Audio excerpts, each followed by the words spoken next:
Welcome back to Mitiga Minutes. Let's talk about the Mitiga Forensic Data Lake. First, it's a completely distributed data lake where we aggregate, enrich, and store data. It's highly scalable and extensible, and the architecture is built atop Databricks, and we've optimized it for about 1,000 days of storage per customer. Now, our data collects in an agentless capacity, meaning that we utilize APIs and webhooks across cloud, identity, and SaaS. Now, we do integrate with solutions such as EDRs that have their own agents for workload monitoring, for example, but we don't require agents ourselves. Also, we have no SIEM dependencies for collection, storage, or analysis. Plus, you keep your data where it is. It's in your regions. You need to concern yourself with regulatory issues associated with moving data to different regions or egress costs of moving data outside of your environment. And finally, our advanced analytics are applied to your data using a combination of AI and human intelligence gleaned from our incident response teams. Now, this includes data correlation, thousands of purpose-built breach detections, anomaly detection across both human and non-human behaviors, volumetric and temporal analysis, and pattern discovery, along with fully integrated threat hunting, and a ton of other capabilities covered in different videos. Now you can see a bunch of the adapters that we have in this current environment, but if I'd like to add a new adapter, it's as simple as clicking on Add Adapter. And let me just search for a few here. For example, maybe I want to add Dropbox, or maybe I'd like to add Wiz, and maybe a SIEM. I'd like to add Splunk. It's that easy. Search for it, select it, install it. Let's talk a little bit now about some of the adapters like AWS. We've collected 1.6 terabytes since it's been connected to Mitiga. Azure, 557.7 gigabytes. Azure Active Directory, 60.8 gigabytes. Box, little under 500 megabytes. In Chronicle, we haven't received anything thus far. Let's swing back over to AWS. It says we have 7 resources and 12 data flows. What are those all about? So let's go into Cloud Resources. So this is a collection of cloud resources, and these are resources that are collected across all of your accounts. Now, what's really cool about this is it's completely automatic. So as your environment changes, Mitiga will automatically detect new accounts and onboard them. The result is you always have the data you need. So let's search our cloud resources for AWS. We pull up our 7 rows. And within those 7 rows, we can see a few different areas where this information is coming from, such as staging, sandbox, and production. But now let's move from cloud resources to data flows. Now within data flows, I can look at a few different areas. Just show me AWS, Office 365, Azure, a combination of those flows, or in this case, I'm just going to go ahead and stick with the 12 AWS data flows.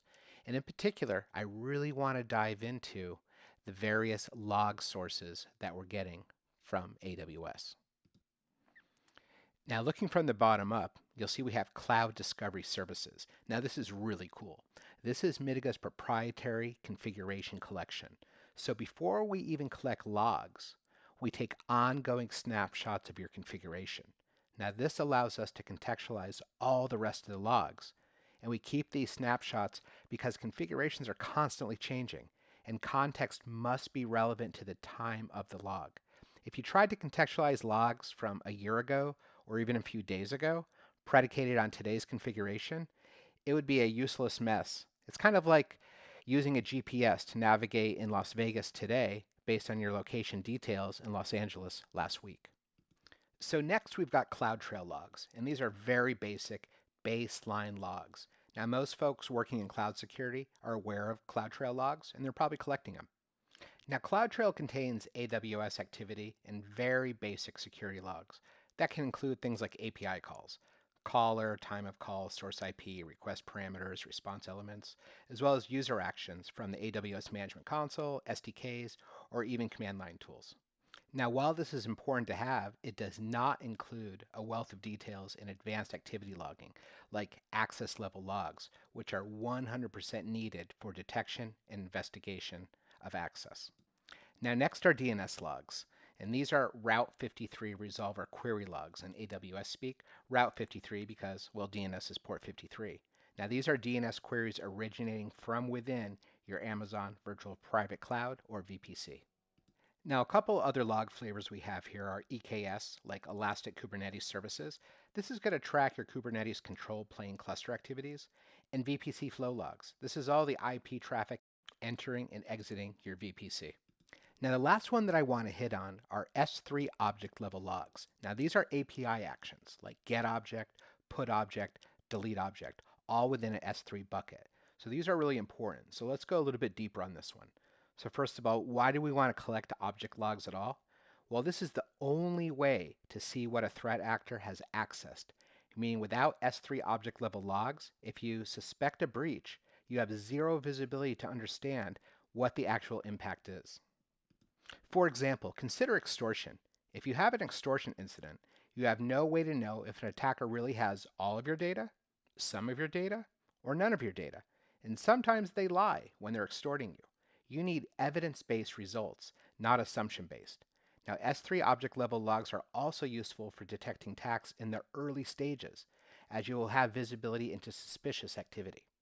Now, that was a lot of information about logs, and that's just some of the AWS logs Mitiga stores and analyzes. They can also include metadata, guard duty, elastic load balancing, let alone logs from GPC like activity audit logs or Azure Blob Storage logs, identity, SaaS, and you get the idea. There are a ton of configuration, log, and supporting data sources, types, and formats that are all collected, stored, enriched, and analyzed by Mitiga in the distributed forensic data lake.